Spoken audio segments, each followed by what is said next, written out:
चले शुरू करें? So I was very tomboy and just like to dress up in shorts but I landed up into fashion. Open curls or tied up in a bun? Tied up in a bun. I knew that answer.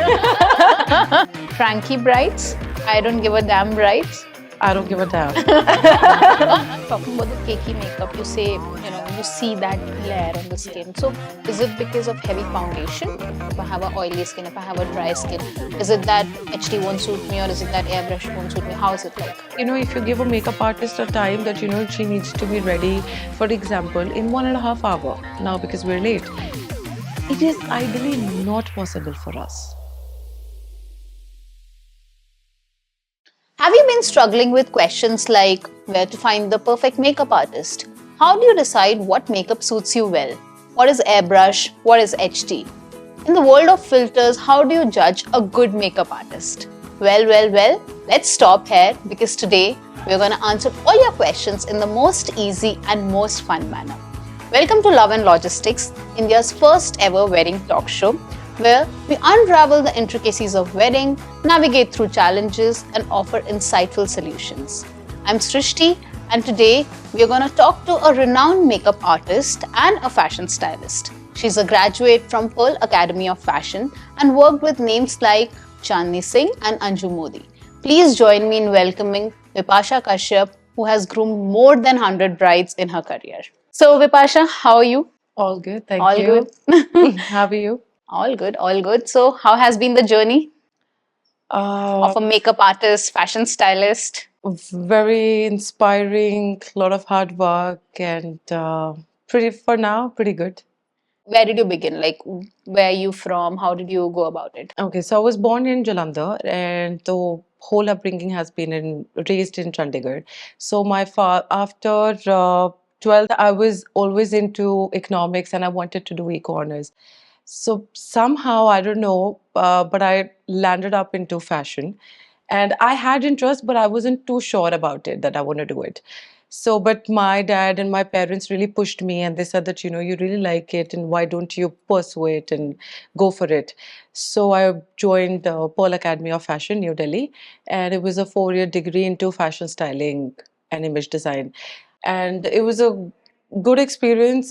In the beginning of the first year, I decided that I don't think so I can do it, because you know how Delhi is, and I've come from Chandigarh. So I was very tomboy and just like to dress up in shorts and sneakers and From all a that. lot of people who don't know, I mean, you were my school senior, so I have those like brief glimpses of you in the school uniform.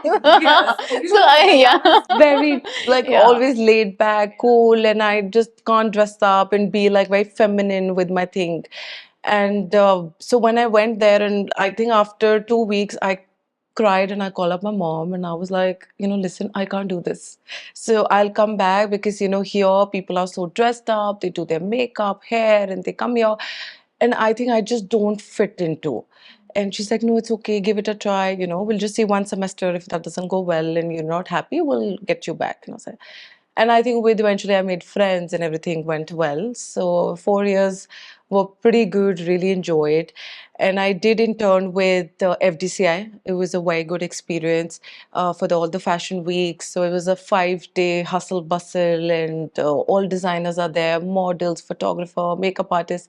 So this is when I saw the makeup team.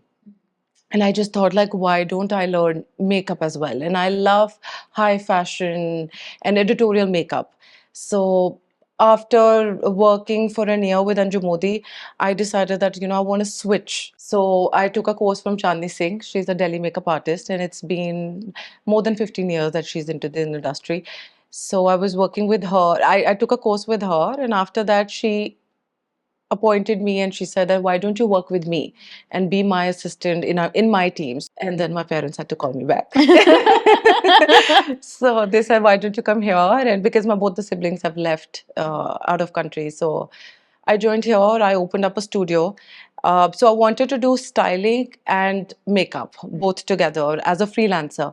So I opened up a studio by the name Beige studio, And so here we do photography for brands, we do campaign shoots, editorial makeups, styling, whether it's wardrobe, personal styling, editorial styling, whatever it is, right? All that is catered. And plus, then eventually I got into bridal makeups as well. So now I am doing all by myself. In today's time, like let's talk about 2024, a lot of the brides, like, even when I was preparing for my wedding, I always wanted that natural makeup. And, it's very difficult to communicate to someone about the natural look, that you look beautiful, but you have your natural essence maintained. So I think a lot of brides struggle in how do we communicate this best, or, how do we maintain that rapport with the makeup artist. But I'll come to that later. First, I'll have a small rapid fire with you. So that people know you a little better. Okay, sure. Okay. So, should we start? Yes. Okay. Smoky look or subtle look? Subtle look. Open curls or tied up in a bun? Tied up in a bun. I knew that answer. Always. Okay. Wedding makeups or engagement makeups? Weddings. Describe your ideal bride in 3 words. Minimalistic, seamless, flawless, and you would say sharp lips. Sharp lips. Okay. What's your favorite thing about being a makeup artist? Meeting different clients, understanding different needs, doing makeup according to their preferences, and being a part of their big day. Got it. Best to worst, you have to rank. Okay. Cranky brides, anxious brides, I don't give a damn brides, or bossy brides? Who's the best? And then you go to the worst. Okay. Or opposite. Yes, I don't give a damn. For sure. Right. The other one, shit, sorry. Cranky, anxious, and bossy. Okay. Anxious, cranky, and Last boss. one, bossy. For sure. Okay. Last question. What's the best compliment you've received from any client? For me, the biggest compliment that I've got was being a part of their big day and giving them the look that they've always desired for. Nice. Great. So coming back to the talk, we were talking about, the minimalistic look or the natural look. So how do you think, like, you've been in the industry for quite some time now. So how do you think the makeup preferences have changed over time? I would say makeup preferences have ideally really changed in terms of fashion, technology, and cultural influences. Like if you see, people used to do quite heavy makeup, long back in the days. Now people are more into flawless, seamless, and very natural looking base, which is covering the imperfections, but at the same time giving you not a very heavy look, right? So in that ways, I think there are two types of different makeups have come up. So airbrush makeup is generally for when we do it like a flawless seamless base with the high definition photography or films. Okay. Right. When it comes to the wedding functions or any party makeup, because of the high definition settings of the light, we generally go for the HD makeup because of the products that we've been using. So all the high-end, high definition products, they help in reflecting light all over the face. So that when you go out, and because when you see in functions and parties, there are a lot of lights, there are a lot of cameras, there are a lot of flashes. So you have to maintain a balance. So is there a difference in the technique of the makeup, or is there a difference in the products, or how's it like? Both. So if you see the airbrush makeup, there is a machine that we do it with, right? And it gives you a very misty sort of a foundation on your face. Because if you see, that is generally done for photography or films. Because the cameras are very high definition and they can figure out, and it's quite visible in the pictures and in the videos. So we go for the airbrush because they're lightweight and misty foundations. But when you do the high definition HD makeup, that also altered into, like, you could say, the foundation. It all depends on the brand to brand. So now there are many drugstore brands have also started up having high definition products in their making. So that is helping a lot of clients, even all the makeup artists in whichever scenario they are, they can use drugstore or high end. All are having pretty good ingredients. But this is both of these are better than the normal makeup that you do. Yeah, see, there's no normal makeup at the end. I feel like it's only high definition, it's an HD makeup. Generally, until unless you're not using that base.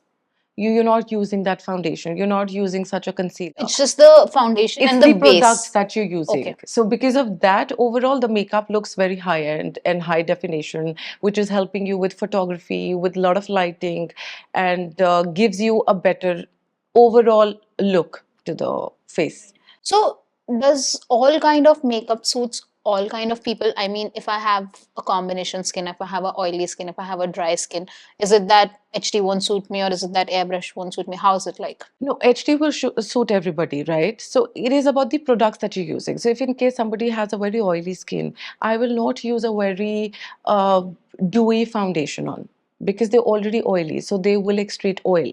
And their skin is like that. It's prone to it. So I would use a dry foundation, like a matte foundation, you could say, right? And if somebody has a dry skin, so I would use a dewy foundation because already their skin is flaky. It will eventually peel off, and foundations have silicone at the end. All the products have silicone, so which makes your skin anyways more dry.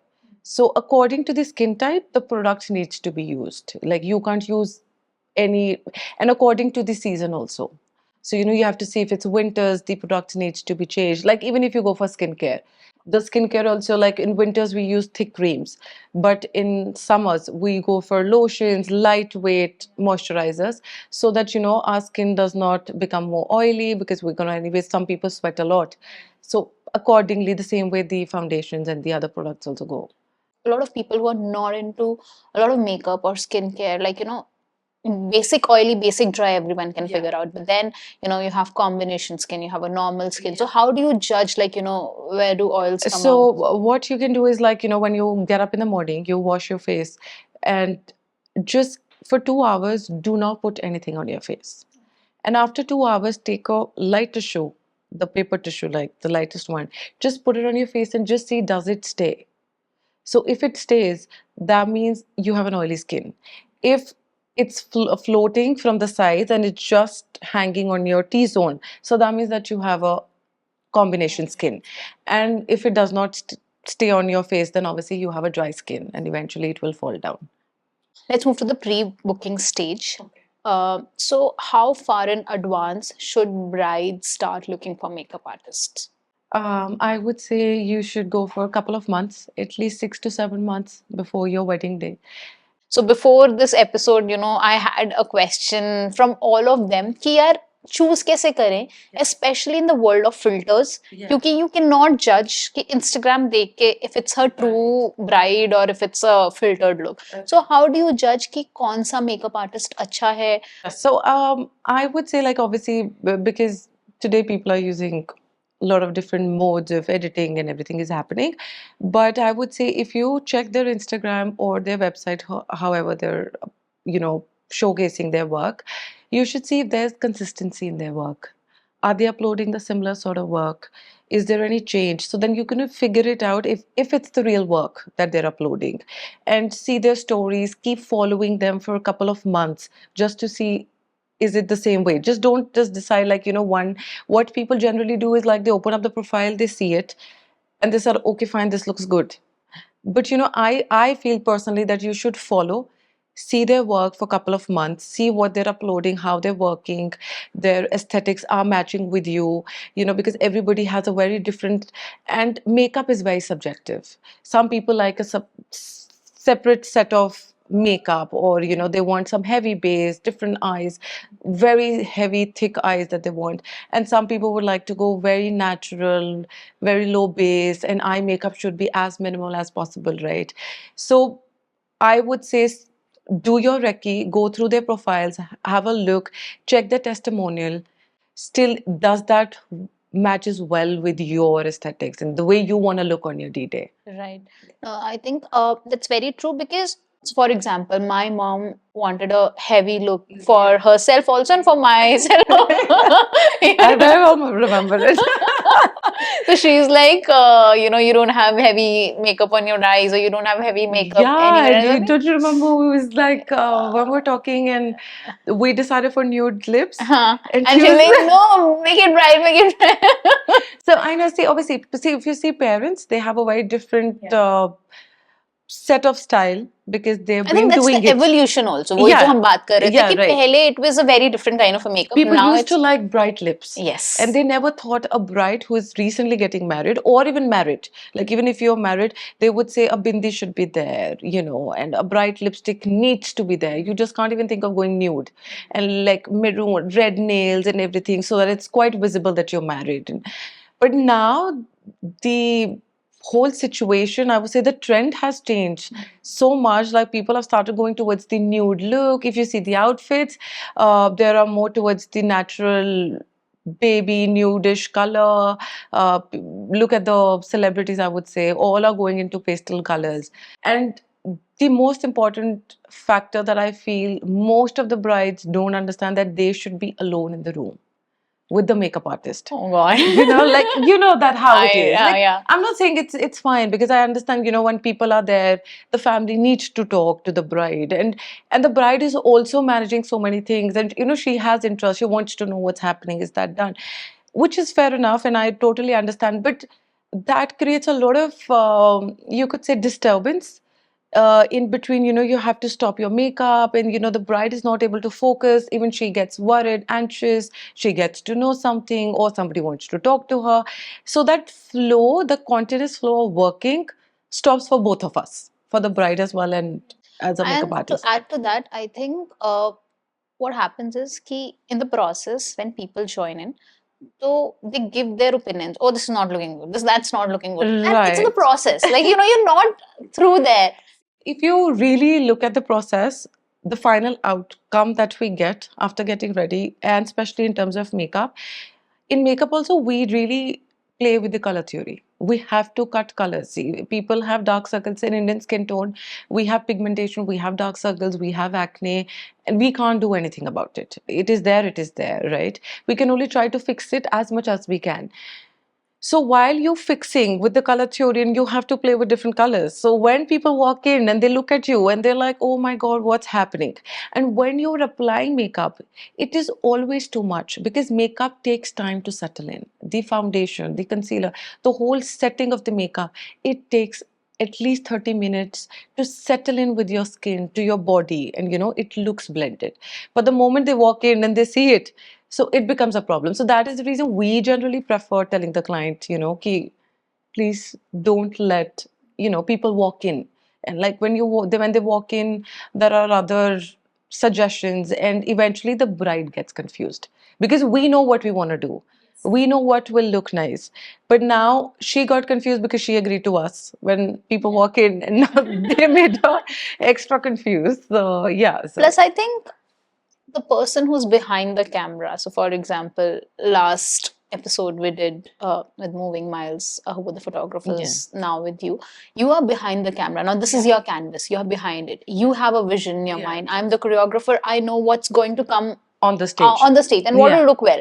तो लोग आके ना लोगों को लगता है नहीं ये अच्छा नहीं लग रहा because they don't like the process और दे डोंट लाइक कि नहीं ये उनके विजन के हिसाब से That's अच्छा नहीं नहीं, लग रहा yeah, तो right. I think that trusting in the vision is also very so during my makeup for example I think my mom also said कि नहीं ये लाइट लग रहा है ये डार्क लग रहा है but when I actually went up on the stage she felt like I was looking very beautiful like Yeah, and the yeah, pictures were like just too amazing yeah, like even right. I I couldn't saw believe it it, that yes. Was me And I saw, and especially I saw your speech.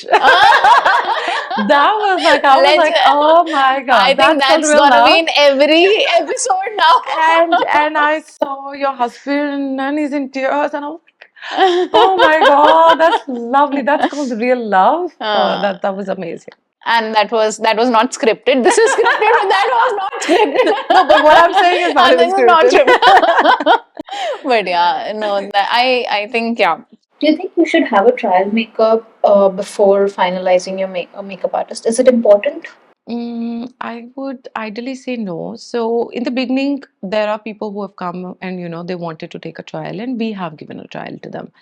But when we give it a trial, they do not really understand the whole look. Because first of all, you're not in that vibe. You're just not in that feel. Your hair are not done. You don't have the outfit. When the jewelry, the whole vibe to that event is not there. And it's been like obviously you booking or taking a trial, which is like 6 months or 8 months before your the D-Day. So you're not in that time frame. You're not in that mood. So we generally prefer, and even the client, after a while, they've realized that, this does not make sense. Like, we're not able to understand. And then I feel, as an artist, the whole look is not justified. And then the client generally feels like, oh, the makeup wasn't that good. So it's not just the makeup, it's the whole outfit, the attire, the look that we create, and it comes on that day. But yes, I would say the best way is only through testimonials or looking at their client's page. That is a better way to judge if that meets your aesthetics. Do you want to go ahead with them? Talking about the cakey makeup, you say, you see that layer on the Yeah. skin. So is it because of heavy foundation? uh, See, it's skin to skin also. Some people have a very flawless skin. They don't have acne, they don't have dark circles. And by forget, like it's a God gifted thing that, they have a very naturally gifted skin and you don't have to put a lot of products. So it looks, anyways, very seamless. You don't have to apply so much. But if people have a lot of issues, then that is where the artistry really walks in. And you have to maintain that balance, that we cover the imperfections also, but at the end it looks natural. How do you prep your skin, like as a bride? How do you prep your skin as a part of the pre-bridal thing? I would say the first thing is the self-care, that you can do it by yourself, and you should start like a couple of months ago. There are pre-bridal packages, routines, right? You should start doing that. And keeping yourself hydrated is the major thing, which most of the people lack because they're busy. And I can understand, because you have to do a lot of things, shopping, this, that, the outfits, looking after the family, the relatives are coming. So there are lots to do. But that is your day. If your skin is glowing from within, you have a healthy diet, you're having green vegetable, fruits in your diet, exercising well, eventually the makeup will become flawless.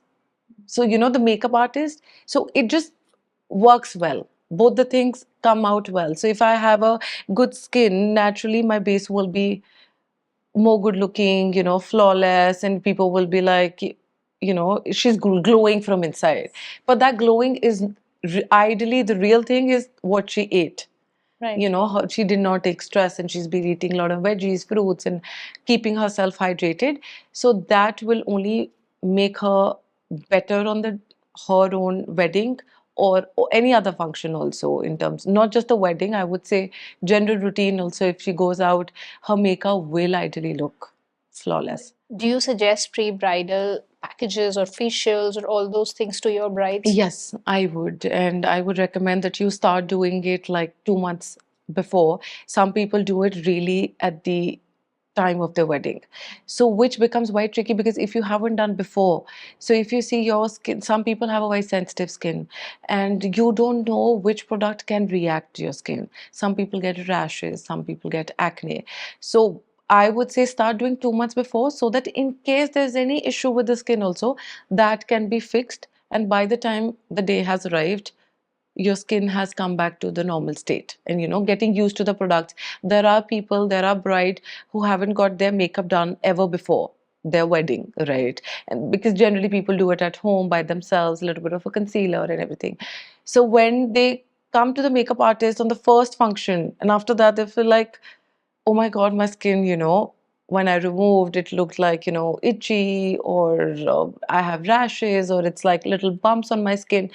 So if you start taking those pre-bridals, your skin start developing better, because some people have very, you could say, a baby skin. They have never done anything before. So suddenly applying a lot of makeup on your face can trigger. So a lot of people, like we mentioned, that haven't tried makeup or anything. So how do you decide what hairstyle will look good on you? Like as a bride, like how do I know? Like I'm like a total noob, let's say, I've never done makeup. I've never done a lot of hairstyling, styling as it is, and then going to my big day, having all the heavy attire. So how do I decide, like, what look suits me? First of all, we look at the bride and obviously we understand what is her style and what she really likes. Some people don't like the hair coming in front. So obviously it has to be, uptight or half open, half closed, or an elegant bun that they would like to do. Second, what is the outfit that they're wearing? Accordingly, we decide. Third, the hair texture that they have. How much length do they have? Can they carry it? If we do curls on them, will they stay longer or will they open up? So with the people who have very soft, silky hair, their curls never stay. They somehow open up after an hour or so.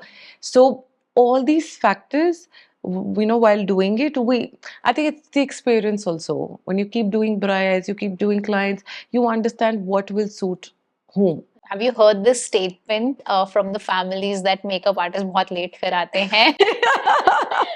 Oh, yes, for sure. Especially the fathers. Yes.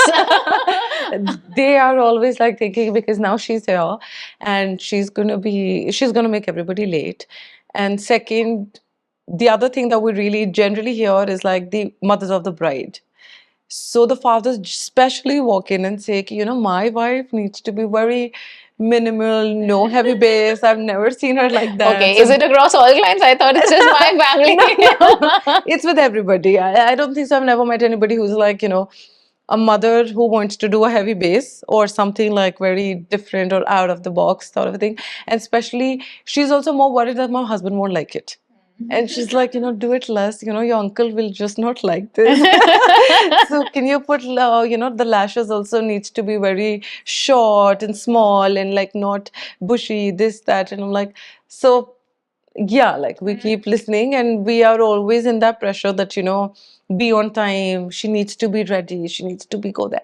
But we try doing it. But until unless the bride is late and somebody keep walking and disturbing. So obviously we So keep is it like a true notion that, let's say, so, you know, as a makeup artist, you feel that, let's say, you take 2 hours to, make a bride be ready for the wedding.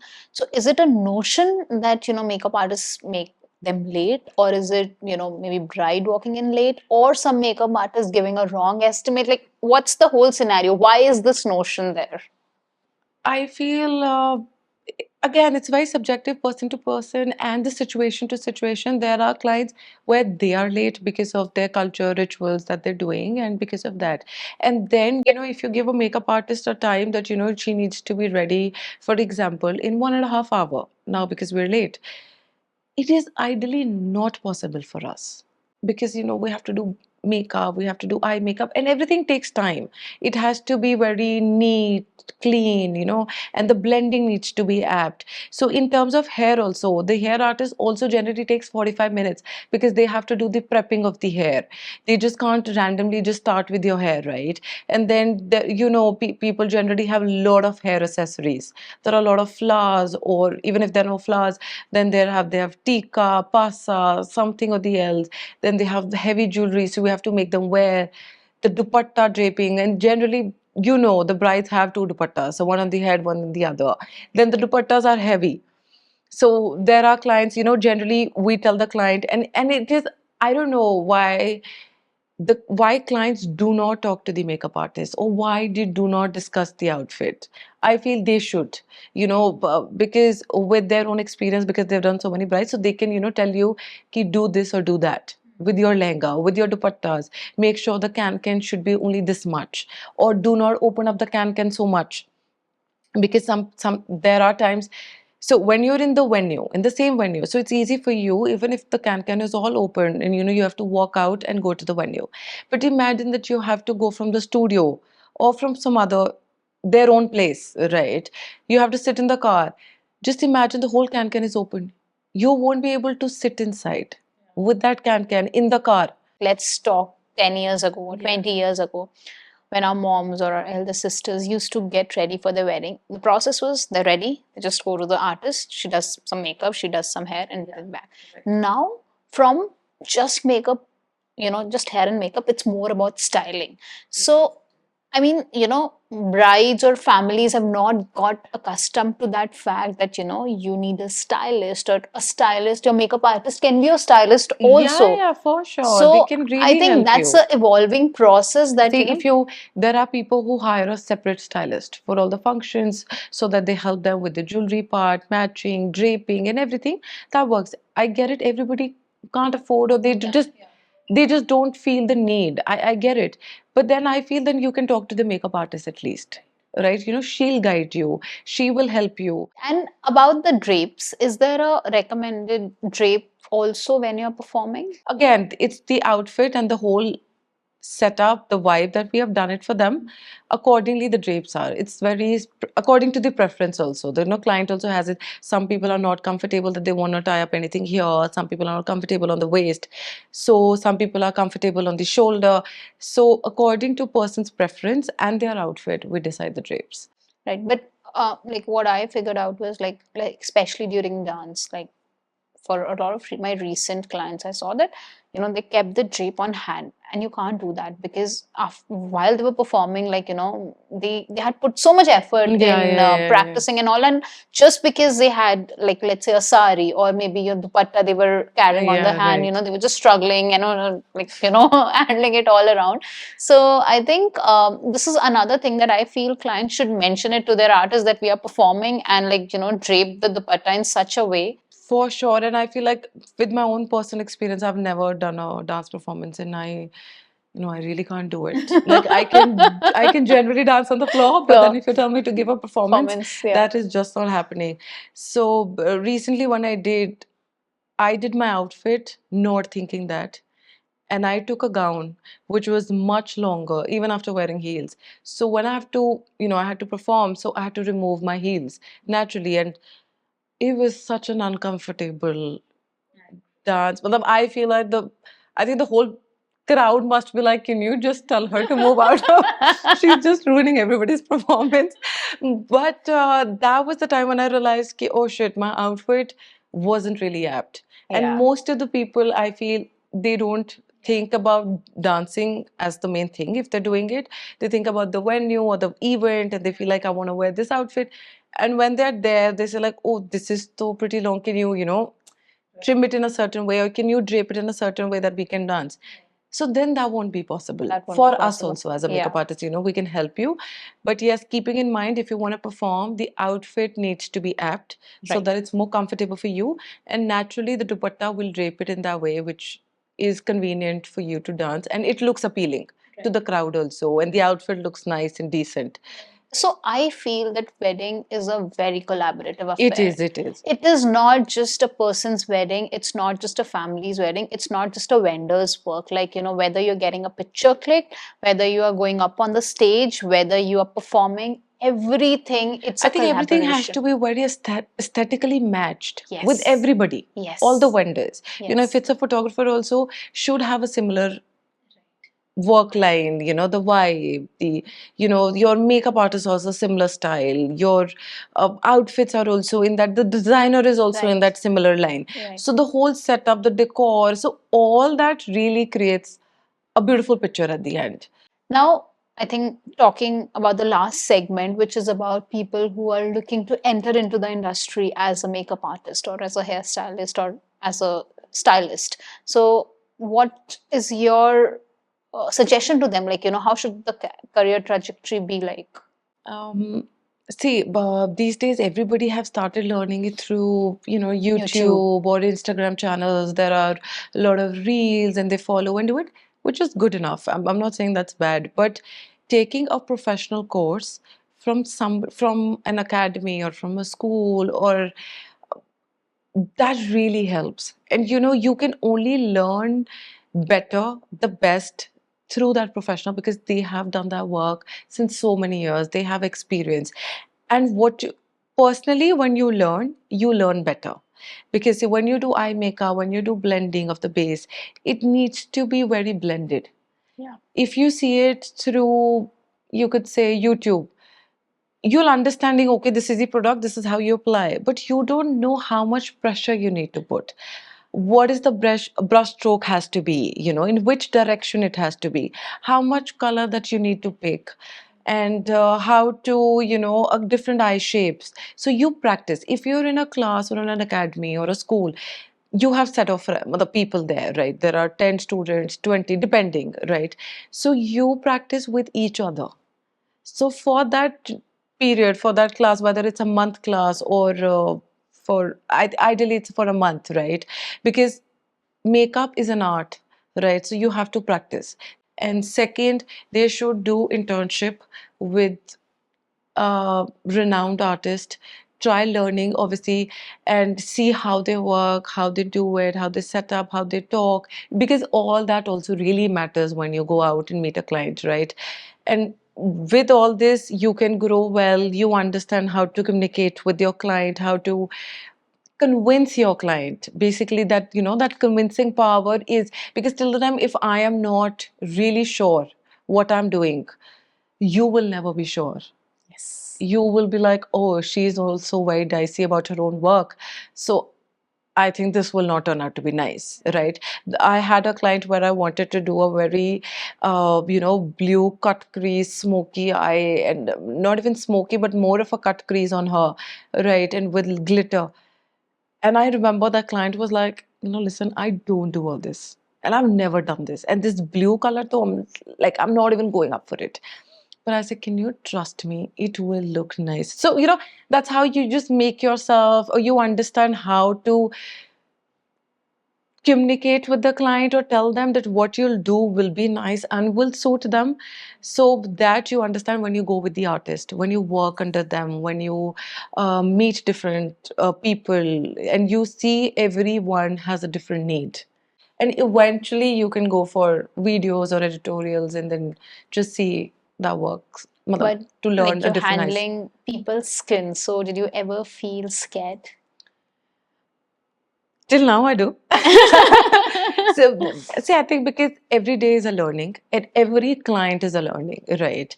Whether it's a shoot, whether it's a bride, it's a party makeup, I'm excited. I know I can do it. But at the same time, there is this little nervousness also that, okay, I have to give my 100%. I have to give my best. I have to learn, and it has to be good.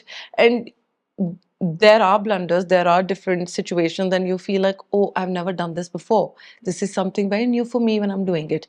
So I think these experiences, they teach you, but obviously you get anxious also, like I do at times. But it's just in the beginning while you're doing it. And once you're comfortable and it goes well. But I think it's good to be little nervous Yeah, in your that's what work. I was about to say. That Yeah. that's a fine line and a fine difference between a confident and an overconfident person. Yeah, That a right. confident person always have that performance pressure. That, Yeah, right. how will I do it? Like, what will And I I think do? it's a good thing It's to a good thing because then you give all your 100% and that you you're very conscious. You're not like it looks like this is your first and the last makeup. Yes. So it has to be A1, You make it your deal. Like, Yeah. this is I have to do And this. after Like, this this, is like, like this is the day and this is the first and the last makeup that I'm getting, and it has to be A1 when I do it. right. But on that note, any last piece of advice that you'd like to give soon to be brides? For soon to be brides, I would like to say that you should do self-care, look after yourself. I know there are a lot of things to manage, handle, run through your parents and the boys' side as well. But be calm, be happy, be peaceful, do your workout, and the most important thing, that you're going forward in that beautiful journey, and the whole journey is about love and commitment. So why not just cherish and enjoy that time rather than being very stressful? So just enjoy the moment and just don't care. Just be Good happy. for your skin and artist also. Yes, So please and don't just, stress. just reflect all that to other people Yeah. also. Okay, I'm very happy. I don't care. Right. Whatever's happening. So On yes. that note, I think it was a great conversation Thank and you. I had a good time remembering all those moments. I know, I love it. It was like long time back. Yeah, a long time. Thank you so much for watching this episode with us. Please do go follow Veepasha on her Instagram handle. Which is Artistry by Veepasha. And do visit Beige Studio when you come to Chandigarh next. And do not forget to like, share and Subscribe. yes. Thank you so much. Bye-bye.